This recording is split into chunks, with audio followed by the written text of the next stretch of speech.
సుమ రాజీవ్ కనకాల సుపుత్రుడు రోషన్ నటించినటువంటి ఫస్ట్ అరంగేట్రం చేసినటువంటి ఫస్ట్ సినిమా బబుల్ గమ్. దాని రెండవ సింగిల్ సాంగ్ని ఇప్పుడు నేను నా చేతుల మీదుగా రిలీజ్ చేయడం చాలా సంతోషంగా ఉంది. అది ఇజ్జత్ అనేది.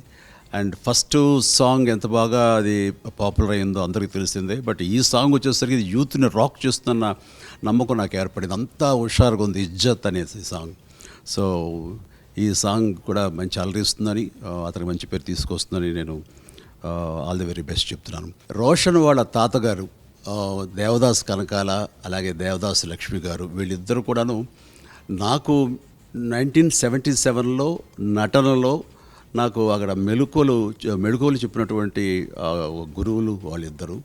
అలాంటి వారి మనవడుగా నటనని తన వారసత్వంగా తీసుకొస్తున్న రోషన్ ఖచ్చితంగా ఈ పరిశ్రమకే రావాల్సినటువంటి అవసరం ఉంది.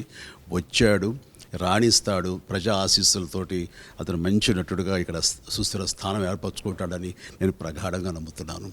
అండ్ ఇప్పుడు ఇందులో ట్రైలర్ చూశాను, అలాగే ఇజ్జత్ సాంగ్ చూశాను. ఇందులో తను చాలా మెచ్యూర్డ్గాను, ఎంతో ఇంప్రెసివ్గా, ఎంతో ఎక్స్పీరియన్స్ ఉన్న వాడిగా ఎక్స్ప్రెషన్స్ కానివ్వండి, డ్యాన్స్ పరంగా కానివ్వండి, తన బాడీ లాంగ్వేజ్ కానీ తను ప్రజెంట్ చేసుకోవడం చాలా చక్కగా తను చేశాడు. అండ్ ఇతనికి మంచి భవిష్యత్తు ఉంటుంది, ఖచ్చితంగా ఉండాలి. ఎందుకంటే ఇంకా సుమా కొడుకు, రాజీవ్ కనకాల కొడుకు కాబట్టి ఖచ్చితంగా రాణిస్తామన్నది నాకు ఖచ్చితంగా ఉంది. బట్ ప్రొవైడెడ్ నువ్వు, మీ నాన్న, అమ్మగారు వాళ్ళు ఎంత కష్టపడుతున్నారు ఈ రోజు కూడా అనేది నువ్వు చూసుకోవాలి. వాళ్ళే నీకు ఇన్స్పిరేషన్. మీ తాత, మీ నాయనమ్మల ఆశీస్సులతోటి ఖచ్చితంగా రావాలి, రాణిస్తావు. ఎస్, మేమందరం కూడా అది వేరు. నీకు ఇంట్లోనే ఉన్నారు, మనసా వాచ ఇదే నా భవిష్యత్తు అనుకోవాలి. అంత మనసు పెట్టి కష్టించి పనిచేస్తే కనుక ఖచ్చితంగా ఇక్కడ స్థానం ఏర్పరచకపోరు, ఖచ్చితంగా రాణిస్తారు, ఆశీస్సులు పొందుతారు. అది వెరీ బెస్ట్. బబుల్ గమ్ సినిమాకి వస్తే నేను ట్రైలర్ చూశాను, చాలా ఇంప్రెసివ్గా అనిపించింది. ఈ సినిమా చాలా చక్కగా ప్రజెంట్ చేయడానికి అని యూత్ని ఆకట్టుకోవడానికి కొత్త అంశంతో కొత్త విధంగా లవ్ స్టోరీని ప్రజెంట్ చేయడంలో అది చక్కగా ఈ సినిమాని తీర్చిదిద్దినటువంటి డైరెక్టర్ రవికాంత్ పేరేపుని మనస్ఫూర్తిగా అభినందిస్తున్నాను.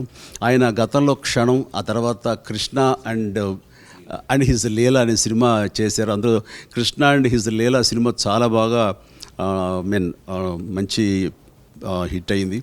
అండ్ ఈ సినిమా డెఫినెట్గా మంచి హిట్ అవుతుందని నేను ప్రగాఢంగా నమ్ముతున్నాను. మ్యూజిక్ విషయానికి వస్తే శ్రీచరణ్ పాకాల చాలా చక్కగా ఇచ్చాడు. ఆ ర్యాప్ సాంగ్ ఎస్పెషల్లీ నాకైతే కనుక ఇతనితో పాటు ఎగిరి గంతులే అనిపించేస్తుంది, అంత హుషారుగా అనిపించింది నాకు ఆ సాంగ్.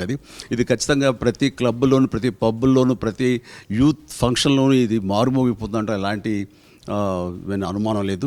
దీన్ని సింగర్స్గా ఎంసీ హరి చాలా చక్కగా ర్యాప్ సాంగ్ పాడాడు. అతనికి నేను అభినందనలు తెలియజేస్తాను.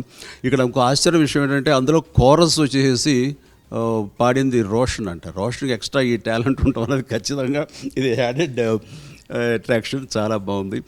అండ్ అలాగే మిగతా అందరికీ నా హృదయపూర్వక అభినందనలు తెలియచేస్తూ, ముఖ్యంగా ఆ ఫస్ట్ సాంగ్ కూడా చూశాను నేను, ఆ మధ్య రిలీజ్ అయింది.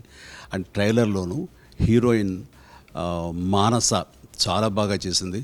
అండ్ మానస మన తెలుగు అమ్మాయి అవ్వటం అనేది మరీ అభినందించదగ్గ విషయం, ఆహ్వానించదగ్గ విషయం. ఈ సందర్భంగా నేను మానసని మనస్ఫూర్తిగా నేను అభినందిస్తున్నాను. All the very best. ఇజ్జత్ సాంగ్, ఈ ర్యాప్ సాంగ్ ఇంత చక్కగా ఉంది. ఎవరు ఏంటంటే అది రాము ఎస్ అని యంగ్ కోరియోగ్రాఫర్ చాలా చక్కగా చేశాడు మూమెంట్స్ అవి. అండ్ ఫాస్ట్ బీట్ ఉంటున్న చాలా చోట్ల నాకు ఆ గ్రేస్ కనపడటం అన్నది ఎవరి ఈ కోరియోగ్రాఫర్ అని అడగాలంత ఇదిగా ఉంది. రాముకి నేను మనస్ఫూర్తిగా నా అభినందన తెలియజేస్తున్నాను. ఓకే, ఇక కెమెరామెన్ సురేష్ అండ్ చక్కటి పనితనాన్ని చూపించాడు ట్రైలర్ చూస్తున్నంతవరకు. అండ్ సినిమా కూడా చాలా బాగుంటుంది, గ్లామరస్గా ఉంటుంది అనుకుంటున్నాను. ఆ రంగా సురేష్ డిఓపికి నా అభినందనలు. అండ్ మరొకసారి టీం అందరికీ, డైరెక్టర్కి, అలాగే మ్యూజిక్ డైరెక్టర్కి, రోషన్కి, మిగతా టెక్నీషియన్స్కి, అండ్ ముఖ్యంగా మా సుమ, రాజు వీళ్ళిద్దరూ కూడా ఎంతో ఆనందపడే క్షణాలు అతి దగ్గరలో ఉన్నాయని, వాళ్ళకి గర్వపడే క్షణాలు అతి త్వరలో రాబోతున్నాయని నేను మనస్ఫూర్తిగా నమ్ముతూ వారికి కూడా నా అభినందన తెలియజేస్తాను. All the very best for the team of bubble gum.